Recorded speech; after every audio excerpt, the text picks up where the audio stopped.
All right, it is time for the answer reveal. So if you remember what the question was from the last video, it is how much do Americans spend annually, okay, every year on non-essential goods, okay? How much do you think it is? 100 million, 100 billion, half a billion, billion, jillion? What do you think it is? All right, so Americans spend $1.2 trillion every year on items they do not need, okay, according to the Wall Street Journal. So if you want to picture $1 trillion, because it's hard to do, right? 1 trillion, let's put it this way. This was on a CNN thing. It says if you start spending $1 million every single day since Jesus was born, you still wouldn't have spent $1 trillion. Do you get that? That's insane. It's a lot of money. So if you spent $1 million, okay, $1 million starting every day since Jesus was born, you still wouldn't have even spent $1 trillion. So they're spending more than that, and that's just Americans. In the United States, that doesn't even count the whole world. I mean, think about the world. It's got to be huge. So remember, the more stuff you have, the more you got to pick up, and the more clutter, and the more you got to deal with. So less is more, you know. And if you remember from the last video, if you watch it, what does clutter say about you? You can learn about what it says, and also remember, give everything you have a home and filter everything. So before you buy it, think, where's it going to go?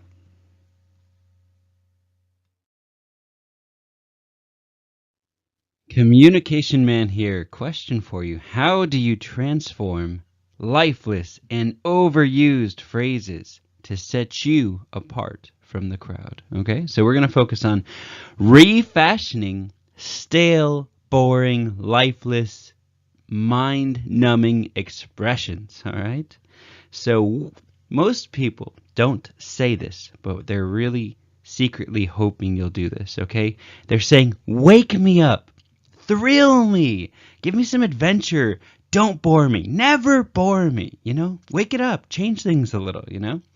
So just a quick example, instead of saying, I love you, it's such a trite phrase. I mean, it's, I understand the heart behind it, but when you say it too many times, it really doesn't mean a whole lot.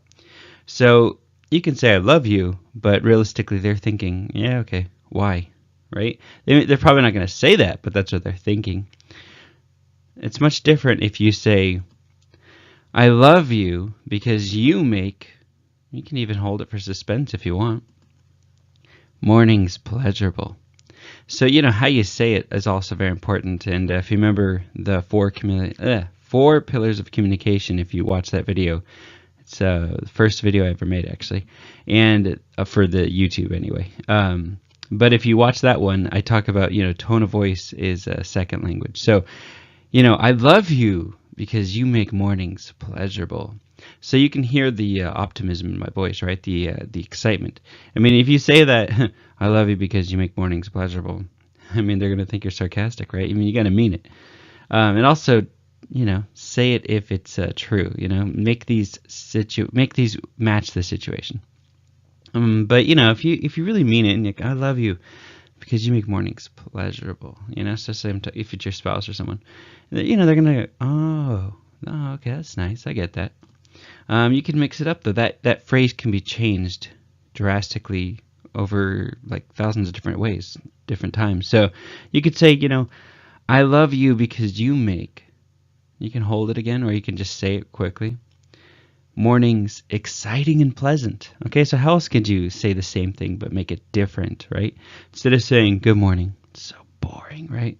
Or I love you. Yeah, sure you do. I love you because you make mornings exhilarating and fantastic, right? Boom. I love you because you make mornings fun to wake up to, right? You see how this works? So you just keep changing a little bit. So, God forbid you say, okay, Google, and, look up some synonyms for words, so exciting synonyms, pleasurable synonyms, like, do a little research and find different ways to say it, and think about it the night before, right, or the morning of. But give yourself a little time if you need some practice. But we're going to go over some overly used phrases and how you can mix it up a little bit.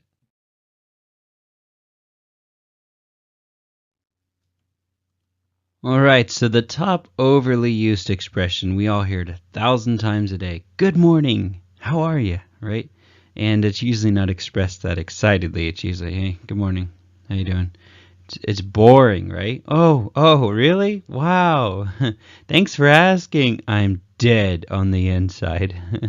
So what a surprise. Good morning. Well, how are you? Wow. You just shocked me. So remember I said we want to thrill people, right? Most people don't want to be bored. Don't say the same thing a million times every time. Good morning. How are you? So how can you mix it up? Well, think of what you want to feel. All right. And if it's something positive, which is a good idea, right? Start your day off right. Well, just try to phrase words that make sense to that feeling. All right. So an example is rise and shine. It's party time. All right.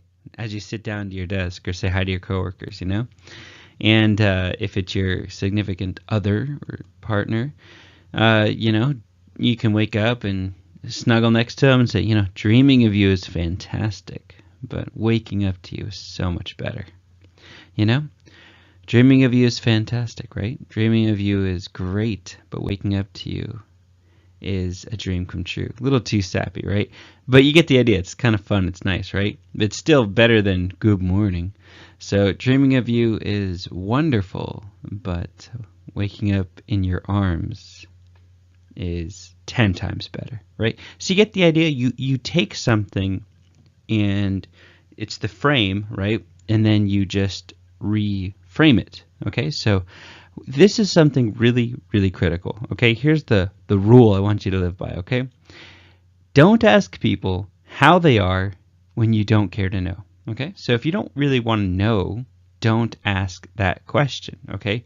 Because when you do it too many times, what happens is people start to associate your questions with basically no credibility because it's like you're disingenuous, right? So if you don't really want to know how someone is, okay, which is like 95% of the time, okay, in the mornings and the greetings, like when you're walking by someone, don't say, hey, how you doing? How are you? Don't do that when you really don't want to know, okay? It's not important to you.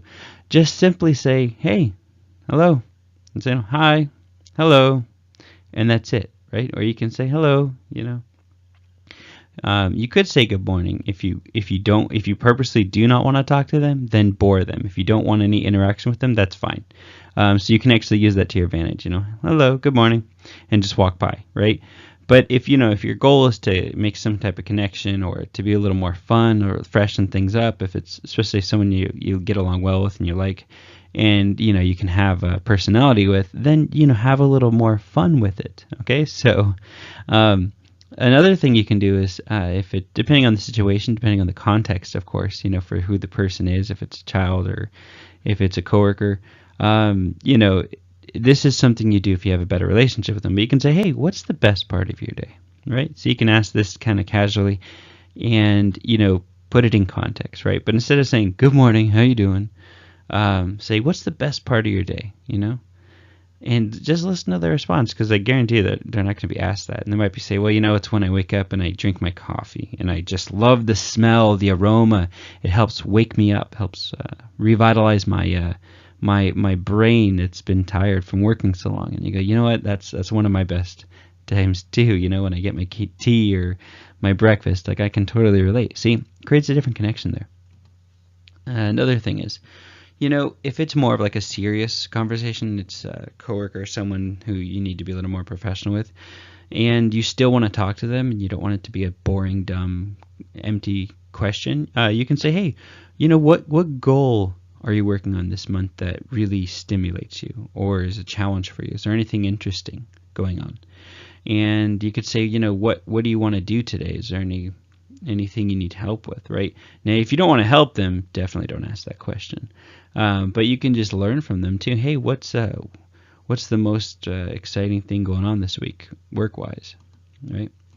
So this is something you can do depending on the person, right? Put it in context, okay? But if it's someone you know fairly well and they're the kind of person that grows a little bit, they're paying attention to quotes or things they say on Facebook feeds, or they're reading a little bit. You can say, do it in that context, right?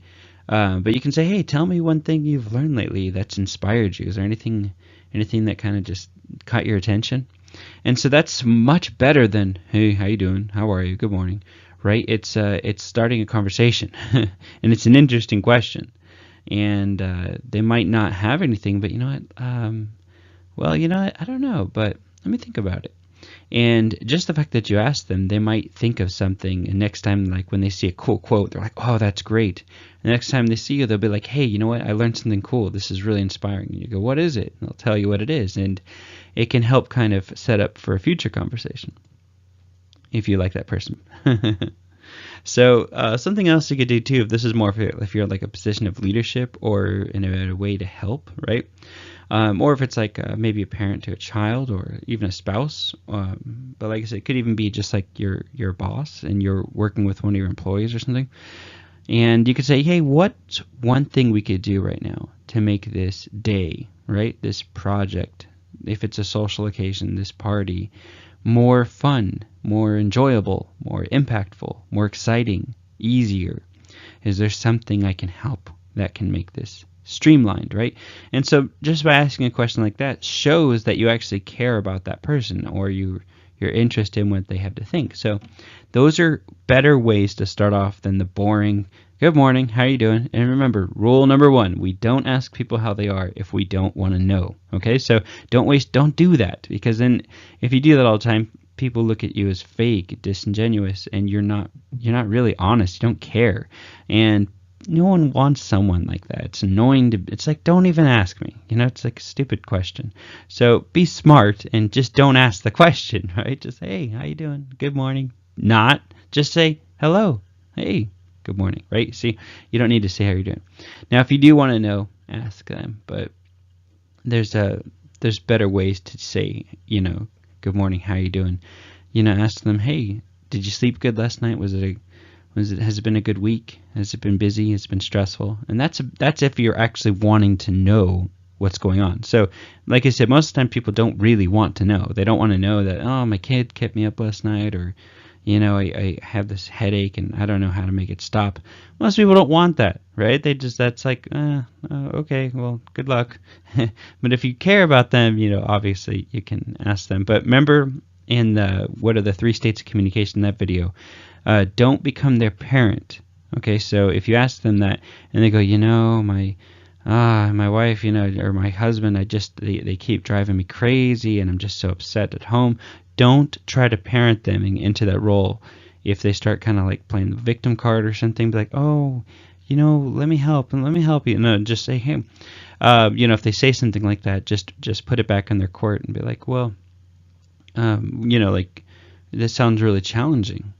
Is there any, have you found any way to deal with it? And so you're making them kind of like think about it, right? In a positive way, Be like, wow, what have you thought? Have you found any solutions? And a lot of times people, they might even think of a solution as you ask that question, okay? Because they probably know the solution. Maybe they're doing something to provoke that person, or, there's something like they're eating, or they're drinking too much caffeine, or they're staying up too late watching TV shows and Netflix instead of, like turning off lights and preparing their mind to go to sleep, like, or they're stressing too much. Like, a lot of times they'll kind of know what to do, but they just simply don't do it.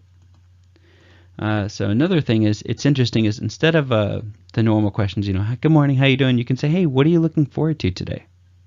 That's a good one, especially because you can use that in a lot of contexts, with children, with friends, spouse, coworkers. Hey, what are you looking forward to today? And or if it's like someone a little more personal, hey, what are you looking forward to tonight? Got anything going on, right? What are you looking forward to this week? And if maybe it's a child, maybe they're like, well, school's boring. I hate school. A lot of times it is. What are you looking forward to after school? Oh man, I can't wait to play my video games. I can't wait to read this cool book. Or I can't wait to watch this movie. Or what are you looking forward to this weekend? I can't wait to go to the show with you. Or I can't wait to go to the park, right? And you kind of see what's exciting to them.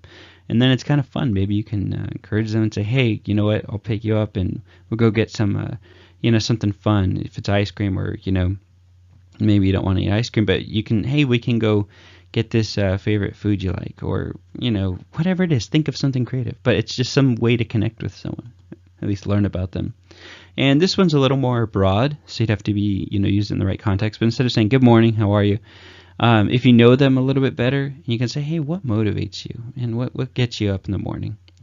And that's very personal, obviously. So you do that in the right context. I wouldn't start that off with like a boss or someone. But you can do it if you know the person or the situation better, and just say, what motivates you this month? Like, is there something that, it's kind of like you're on fire for, or is there anything that you want to be on fire for?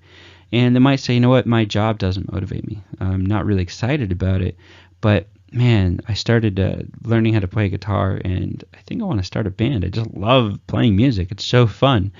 And you can ask them, oh, that's cool, like, you want to do it professionally or just like for fun? And they can, kind of share with you whatever they're thinking, right? But what motivates you? You might want to not want to ask that if you already know they hate their job and they're kind of miserable there. You can say something, but word it in a nice way. But like, hey, what motivates you outside of work? Is there anything that's exciting, when you get off work, like you look forward to? And so those are better questions, because you're really going to get to know them better. And it's so much better than a disingenuous fake question. Oh, good morning, how are you? When you don't want to know the answer. So remember, rule number 1, we don't ask people how they are when we don't want to know how they are. Okay? We simply just greet them. Hello, hi, good morning, have a good day. When you want to be boring, that's appropriate. Okay? When you don't want to connect with them, you don't want to actually know what's going on, that you just want to be polite and you're walking by, that's perfectly acceptable. Just, hello, hi, good morning, say it with a smile, and move on.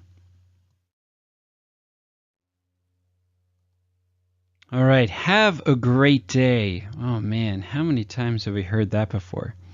When someone says that, you're just like, oh, kill me, please, right? It's just like it's overused, right? It's just used way too much. Have a great day. Bye. And most people don't really even mean it, right?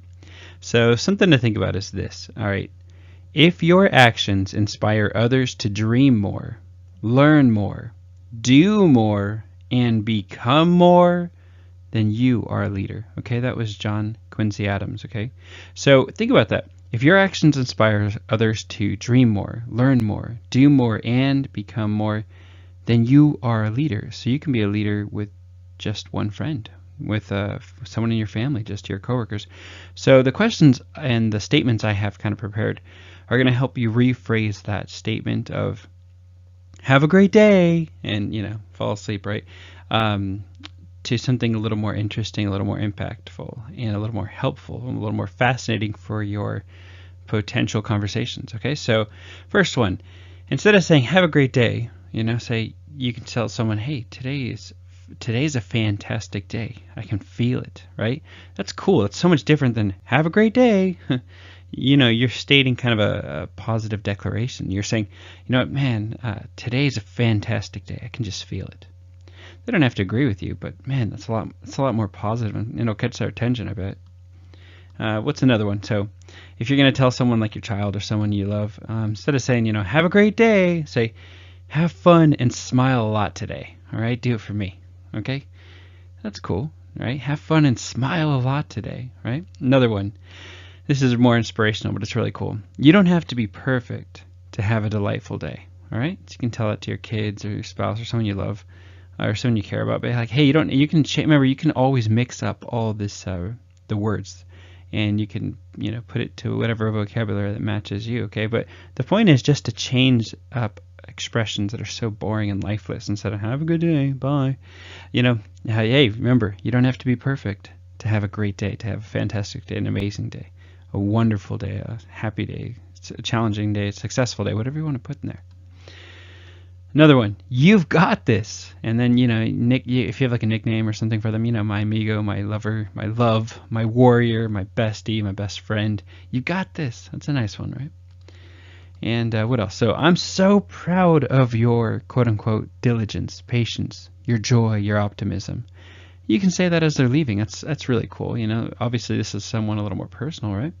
But if it's like a team or something, like a really good project, instead of like when you're leaving, instead of saying bye, have a great day, or have a good night, you can say, hey, you know what, man, I'm really proud of, or guys, I'm really proud of the work we got done today is just excellent, and it was really high quality. It's a lot different. All right, what about this? This is kind of fun, a little more playful. So use this more for like, younger audience or whoever's going to match to this. But you can have fun with this, just say, hey, have a rock and roll blast off day. All right, like I guarantee it's going to like catch their attention because it's not the normal, boring, bye, have a good day. Like it's like, hey, have a rock and roll blast off kind of day today. All right, you blast it off, rock off. Oh, never mind, that sounds terrible. Stick to the first one. Have a rock and roll blast off day. Okay, so you can, like I said, mix it up to match your personality. But the point is, have a rock and roll rockin' day. Like have a cool day. Make it yours. Jam out a little. What else? All right, have a blast and do your best. You're awesome and can handle whatever comes your way today. So you'd say that probably more to like a child or someone leaving, but you can customize that to whatever age and whatever audience that's appropriate. But you can be like, hey, go out there and rock it. You're capable of whatever comes your way. Bam. And this one's cool too. So hey, hold your head up high. All right, don't stop till you reach the top. That one's kind of fun too. So instead of saying, bye, have a good day, hey, hold your head up high and don't stop till you reach the top. Go out there. All right, go kick some butt. So another one is if you're going to tell like someone you love, hey, instead of saying, bye, be careful, you can say, hey, get yourself home safe, all right? See you tonight. I'm excited to see you again. Get home safe, right? Or make it really simple if you don't know them that well, or if you do. This one's really good for general settings. But hey, have a pleasant afternoon. Have a pleasant evening. And have a pleasant day. It still sounds better than have a good day. Bye. Have a great day. Like, hey, have a pleasant afternoon. I mean, just that word alone sounds great. And you can interchange that pleasant to a lot of different things. And something I do all the time is just, like I said, you can do your Siri. Hey, Siri, give me some synonyms for pleasant. Or, okay, Google, give me some synonyms for pleasant, or whatever it is.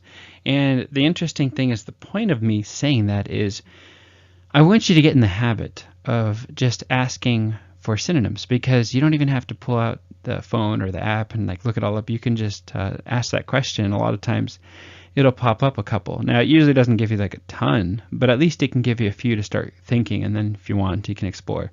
But the point is, make it a habit to learn new words, and even if they're not new words, to think of saying the same thing differently by using different words. So words are tools that we can use to build better pictures and better ideas and emotions in people's heads, okay? All right, so this is a cool quote. This is an outstanding day. I have never seen this one before. That was by Maya Angelou, and I like that. Hey, this is an outstanding day. You know why? Because I've never seen it before. I mean, isn't that cool? If someone asks you how you're doing, or, how's your morning going, if you want to be positive about it, just say, hey, this is an outstanding day. I've never seen this day before. Cool. This one's cool too. Make today your work of art.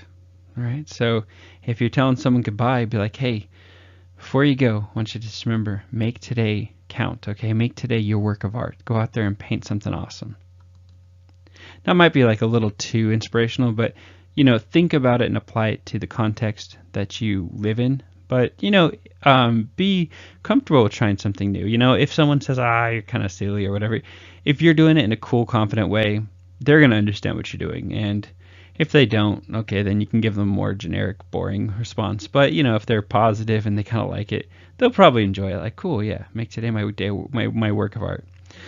Here's another one. An awesome day is a happy day, and a bad day is an awesome story. Okay, so that's cool too. Like, you can tell someone, hey, you know what? If you're happy, great. But if something doesn't go your way, if something really bad happens, it's going to be a cool story. Just remember that. So at least if something bad happens, they're going to go, well, at least I got a cool story out of it, right? All right, this one's cool too. Today's a wonderful day to have a wonderful day. So if you're like, instead of saying, hey, have a great day, just say, hey, today's a wonderful day to have a wonderful day, right? Why not? Someone says, oh, it's raining outside. Yeah, well, you know what? It's water. It's nice. It rains sometimes. I love rain, right? Oh, it's sunny outside. Well, great. You got some sunshine. It's a wonderful day to have a wonderful day.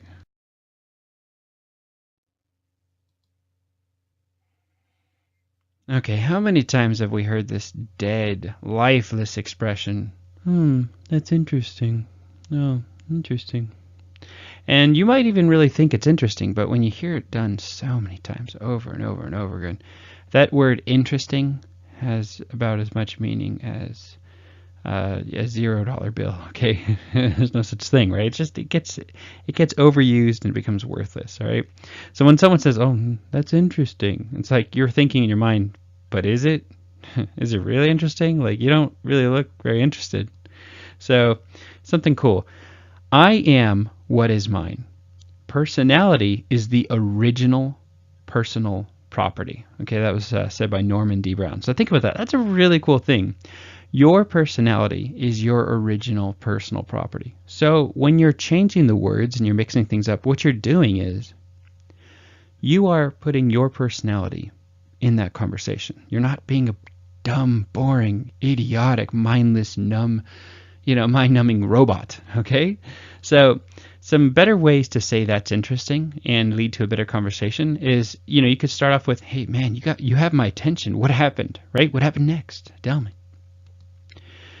You've excited my curiosity. Do tell." All right. Or you could say, if it can be a little more edgy depending on the circumstances, but "You've aroused my curiosity," or "You've aroused my psychological curiosity. Tell me more." Right? Have fun with it, depending on the situation. You could also be like, "Wow, that's stimulating. What happened? Or, what were the findings? What were the details? Man, I'm like really blown away." See, that shows that you're interested much better than saying, "That's interesting." All right. So instead of saying "That's interesting," how remarkable. I mean, did everything turn out okay? Did you get what you wanted? Did they find their keys? Did they find what they were looking for? Did they get in trouble? Did they get out of trouble? Cater it to the conversation. But instead of saying, "That's interesting," be like, "How remarkable, what happened?" All right, another one. "How appealing." That's cool too, right? How did it happen? How did they solve their problem? How appealing. That's really drawing my attention to this. Like, what happened next, right? Give me some clues.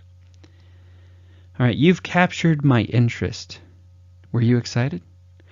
And whatever the conversation is, match it to that. If they tell you some cool story, be like, "Man, you've got my interest, my full interest. Now tell me what happened when you found out she said that." They'll tell you everything, trust me. So another way of saying, that's interesting is how thought-provoking. I mean, you gotta say it correctly to match the situation. Be like, "Man, that's thought-provoking. I've never thought about it like that. Were you?" And then insert whatever word that matches. Were you inspired? Were you scared? Were you anxious? How did you feel? Were you shocked to find out the news? Were you happy he said that? Were you sad she said that? Were you angry? Were you ticked off? Did you want to go and choke him? Don't do that. Were you aroused? Like, "Oh my goodness, what? Whoa. Tell me more of the circumstances here." Were you bored? Did that meeting make you want to fall asleep? Were you tired? How did that go? I am super interested, etc. and so forth, right? So insert whatever word that matches. Okay, so another way you could do too is depending on what's being said, instead of saying, "Well, that's interesting," if they're telling you about some really difficult situation, you could be like, "Wow, that's challenging. Now, what did you do to overcome it?" See, it shows you you're interested, but it shows you're also paying attention to the conversation, which is important too. So instead of saying, "That's interesting," be like, "Man, that's out of the ordinary. How unusual. That is mysterious," right? That's cool. Those are words that show your brain's on. And another one that's cool too is instead of saying, "That's interesting," you'd be like, "That's worth remembering." Such if they've shared with you a really cool secret or cool something kind of catchy or something interesting and something that's funny. I mean, this is kind of random, but it'll make sense. I just shared interesting fact. Now, interesting fact sounds boring, right? But I shared a fact that's kind of worth remembering. See? I like how that even phrases better. But I just shared it with my fiance, and it was really funny. I asked her, "Hey, do you know where avocados come from? Where they get their name from?" And I didn't know this. I just found it on some random trivia thing. And it's really funny. Avocados were originally in Mexico when they first started cultivating them, and basically the word avocado or something like that matched. It means body part, a male body part, testicles. Okay, and when the wind was blowing in the trees, it would make them sway. Use your imagination for what that looks like, and so that's what they started calling them in Mexico a long time ago. And it's hilarious, like, once you know that an avocado means that and like what it sways, it means testicles. It's like hilarious because like I'll never look at an avocado the same anymore. Like, especially when you see them on a tree just hanging there, it's hilarious. Like, the context now makes that really funny. So that is worth remembering because it's funny, right? It holds your attention. And something else that's funny is when they first introduced them, avocados to the United States, they were trying to sell them and market them. They weren't really that popular a long time ago. They started calling them, and actually it's international too. They started calling them alligator pears. Isn't that funny? You want an alligator pear? I mean, it kind of makes sense because they're like bumpy and they got like that crocodile skin, but it's an avocado. But now that you know what an avocado, like the original meaning is, from like the Mexican language, that root, it's like you can't look at an avocado the same, right? So that is worth remembering, right? That is appealing. That's definitely, I've probably captured your interest, right? It's like caught you off guard. It's funny, right? It's exciting to your curiosity because you go, wow, I never thought about it like that, right? Now, if you already knew that, maybe it did, but if you didn't, it's funny, right? It had your attention for that couple seconds. So it's still better than saying, well, that's interesting. It's much better saying, wow, like that is hilarious, right? So at least it shows, like, when you're using different words, that you are paying attention and it actually is fascinating to you, right? Instead of saying interesting. So the goal of this isn't to go through every single example, but I want you to start thinking, how can I say it in a way that's not quote unquote interesting, but is intriguing, is entrancing, something like that charms the other person that's like having the conversation with. And I've been practicing this like as I created this course, and this video, I mean. And what's interesting is, like, even my sister, she lives in New York, and she was just texting me like, hey, I'm moving, it's really cool. And I was just going to text back, cool, have a good move, because like she couldn't talk. So I called her and she was just texting me. So instead of telling her, I literally deleted the word instead of have a good move, because that sounds so boring, right? It's kind of like saying, that's interesting. All I did was I just thought for like a couple seconds, maybe like 4 or 5 seconds, and I thought, how can I make this interesting, right? Instead of saying interesting, fascinating, cool, or just at least show them like kind of like engaged in the conversation. And I said, you know what, have fun, getting to your, I don't remember exactly the exact words, but it was something like, hey, have fun claiming your new throne, your new realm, your new world. And I know you're going to love it, just ruling your new kingdom. Now, I text that really quick, and we have a relationship that's kind of fun and playful, so, that matches. But that's still a lot more, kind of like exciting to read than have a good move, quote unquote, that's interesting, right? So you can do this in every situation that's appropriate for you. And just think of like words that you use too much, and the words I'm talking about that don't require any mental thought. Here's something too that's really important. Well, anyway, let me finish that thought. The point is just to replace them with better words. And if you have to, look up in the dictionary kind of like what they mean, and then figure out a way to phrase it better. And the reason I'm going to tell you this is, if something requires no intellectual thought, okay, and you're staying at like the intellectual of a 5-year-old, like you're not ever exerting any mental effort to grow, okay, that's a bad habit. So start a new habit and learn new words. It doesn't take more than 2 or 3 seconds. I mean, we are so spoiled in the best possible way that we have like information at our fingertips. We have all this information, but it doesn't help you if you're not using it. Okay, so it's like the most sad crime you can ever commit is you have like this amazing resource of gold and silver and diamonds intellectually, and we're too lazy to like get the key, which we have in our pocket, and open the box, and we stay poor and we stay like malnourished, when all we have to do is open it. We can get the gold and the treasure that we need to give us like all the wealth and resources we could ever think about. And I'm talking about like emotional right now, like emotional and psychological resources, but those also lead to financial. So anyway, just remember that. Learn to mix up tired phrases. So think about something you're saying too much, and figure out how to replace that. So if you need help with that, in the comments, I mean, I'll seriously help you. Like if you if you post it and I happen to see it, and like other people can respond too. But if there's something that's like really hard for you and you're like, I don't know how to rephrase this, put a word or something that you need help with, and we can whoever watches this, and myself included and other people, I'm sure we could probably help you rephrase it or have fun with it. All right, so another way of saying that's interesting is that's worth remembering, right? And then like go back into the question, were you excited? Or did it like hold your interest? Like what happened, right? So that's kind of cool too. So I like this quote by Yogi Berra. It says, it was impossible to get a conversation going. Everybody was talking too much. So I think it's hilarious, right? It was impossible to get a conversation going because everyone was talking too much. Now, he's poking fun at something very real, okay? Is the fact that a conversation is better when you're engaged in it, okay? And if you're trying to talk the whole time, that's not a conversation, that's a monologue, right? Now, we all have a tendency to want to talk about ourselves. It's like a normal thing, okay? But if you break that tendency, okay, not only are you going to be seen as like more attractive, more interesting, but you're going to learn more, okay?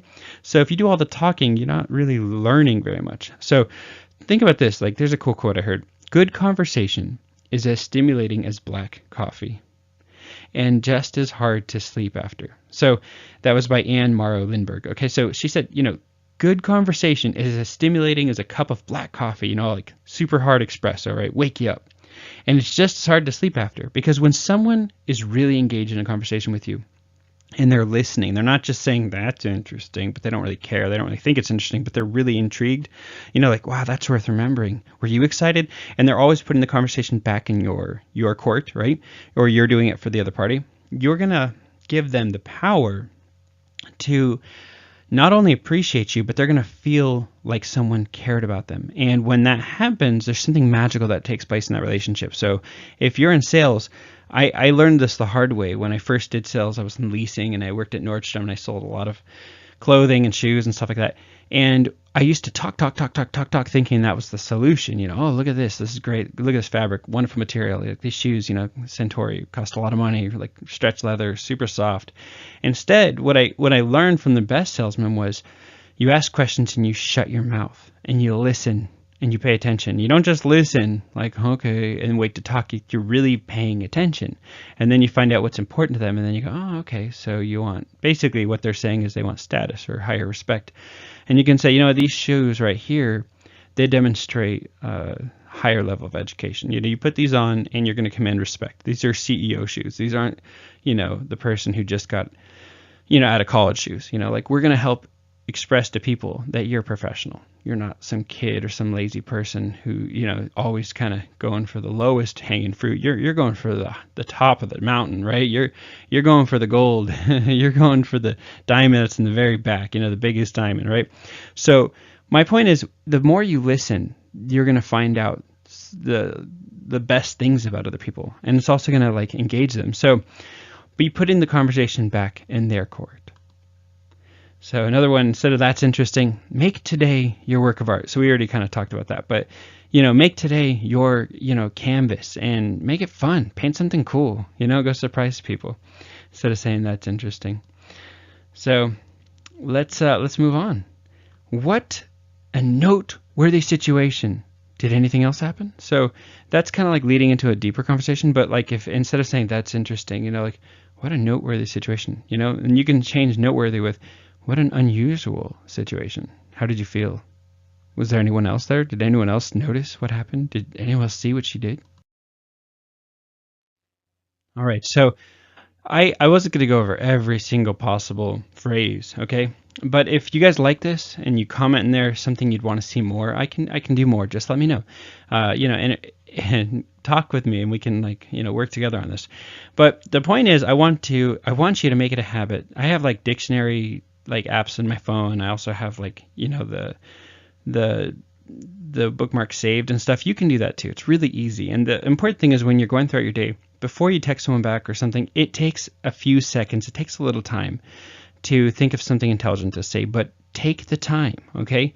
And it's not dumb, it's not embarrassing, it's not silly, it's actually intellectually powerful, okay? And it shows that you think, okay? You're someone who like has a mind that can go deeper than 5 inches, okay? So in a world full of, Twitter and these like short little news feeds and people with attention span, 3 seconds long, you want to be the person that is like 3 light years strong, like you're 3 miles long. Like you can really go the extra mile, and you're going to get so much attention in positive ways, okay? People are going to like respect you in the deepest way, because finding a person who's really, really good at listening and like paying attention and asking right questions and rephrasing things that catch you off guard, that make you like interested in them, is a jewel. It's a jewel, okay? It's like a true treasure, and it's unusual, okay? So if you're a Jedi listener, just like in the Star Wars movies, the franchises, Jedis were very uncommon because it was so hard to become one. Well, that's exactly what it's like to be a master listener, because if you're a master listener, it helps you become a master communicator, because you're learning what makes people tick, and you start to realize how to connect with them on a much deeper level, okay? So moving on. I want you to think about this. Anytime you feel like giving me a call, okay, it doesn't call me like personally, it goes to a voicemail, so you don't got to worry about talking to anybody. But you can call and get some quick advice. In a minute or two, you can get a quick little spot, and I give some cool advice. And I thought, just cool, save this contact in your star list, and you can call it whenever you want. Call it every day if you want. And the number is 1-530-686-5337. That's a California number, so it's the United States. That's 1-530-686-5337. And if there's anything cool you want to share with me, anything fun, positive, feedback, encouragement, just leave a message. And if there's something you want to share with other people, you can give me a fake name and tell me you give me permission to use it, or you can give an alias or just like your first initial. But we have our first person from Africa, Cape Town, South Africa, a guy named T. I'm not going to say his full name, but it's just T. And he left a message, and he was really excited. And I'm like, wow, how cool is that? I'm getting people from Africa. And then I got another lady, I'll just call her J, from the United Kingdom. And it was really cool. Like, I was like, wow, this is like, it's growing so fast. I got like international messages, and they left some cool feedback. So thank you guys. I appreciate that. And like I said, I update that usually once every week, every Monday. But I can do it more or less depending on what's going on, but usually at least once a week. So you guys keep let me know the interest is there, and I'll keep doing it. All right, time for some trivia. All right, so let's ask this question. What do French people call a French kiss? I thought this was really funny. This is really interesting. I mean, here in the United States, we say a French kiss, and you know what that means. It's like the tongue kiss, right? But in France, all right, in Paris, okay, what do French people call a French kiss? Do they say this is a French kiss? That's like living in America saying, this is let me give you an American kiss. It would sound kind of funny, wouldn't it? So just like French fries aren't really French, right? They're from Belgium, and referred to the way they cut the fries. Okay, so what's interesting is there's a lot of things that, quote unquote French, that the French people don't even claim or refer to. So there is an actual French word for the word French kiss, and it's not, it has nothing to do with, like, it's not called French kiss. They don't call it that. And it's a relatively new term, actually. And you will find what it's called in the next video. All right, so stay tuned and watch the next video to find out what do French people call a French kiss. Find out in the next video.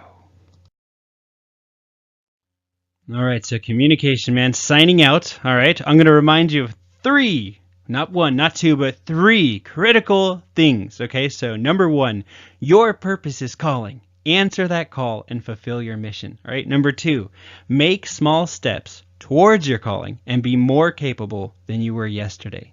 Number 3, you and I are the ultimate problem solvers, okay? We are the ultimate problem solvers. So when the world runs from problems, we run to them, fix them, and make this world a better place, all right? So we've got a lot of work to do. Let's get out there and solve ambitious problems, all right? And have fun doing it, okay? So remember, you'll never have the full picture. So go with what you have. It's enough. This is a cool thing. So I came up with an idea. I was like, you know what? Let me do this. I'm going to start living a cool conversation starter, okay? It's a question that you can use with anybody, okay? Your friends, your family, your boss, coworker, anybody you want to have this conversation with, okay? So cool questions lead to better conversations, okay? Got that? So I'm going to ask this question, and I'll answer my own version. I'm going to answer it, and I'm asking you this question, and leave it in the comments what your answer would be, because this would be cool. I think this would be cool. We could all start engaging. And the cool thing about these kind of questions are everybody's answer is going to be unique to them. So it makes it really fun conversation. So if you ask boring questions, you're going to have a boring conversation. If you ask cool questions, you're going to have better conversations, cooler conversations. People are going to like you more because like, man, this guy's cool, or this girl's cool. Especially when you're on dates and stuff and you're trying to get to know people, it's really hard if you don't know any good questions, okay? It's kind of like good jokes, you know? You need to have some in your backpack, so to speak. So here's the question, okay? Conversation starter question. So if you could time travel to any year in the past, what year would you pick and why? Okay, so let's say you had a time machine and you could go back in time. You could time travel to any year in the past, any year that you want. What year would you pick and for what reason? So for me, if I could time travel to any year in the past, and what year I'd pick and why, I would go to the first year of like the Earth's history. I'd be really curious to see if the whole Adam and Eve story was true, you know, or wherever that time period was. Whoever the original humans were on Earth, I'd really like to see the first two. And I'd like to see what the Earth looked like before it was pulled apart and separated. So it'd be really fascinating to see what is that called? Pangea, I think. I'd really like to see the Earth as it was before, before the oceans and everything, when they were still firmament, and like you didn't have to have like a boat to get across. You could just walk the whole thing. That to me would be really fascinating, just to see what the Earth looked like and just see how it felt, you know? Who knows, maybe it'd be so different, like I would die, but let's pretend, you know, I wouldn't, right? And just like a regular Earth, probably be like even better for me, like the foods and stuff would probably be amazing. So like more vitamins and nutrient packed dense foods probably. So anyway, I'd like to see like if there was a garden, check it out, that kind of thing. So that's my answer. And my question for you is, if you could time travel to any year in the past, what year would you pick and why? So leave it in the comments. I would like to know your answer. It'd be really cool to get to know you that way. And I think this is a really fun thing. And like I said, you can take this question and you can take it and ask your spouse, your friends. And it's going to be really cool. Like I've already done this, and like you get cool answers from people. And a lot of times you'll learn about them too. So you ask your friends, hey, if you could time travel to any year in the past, what year would you pick and why?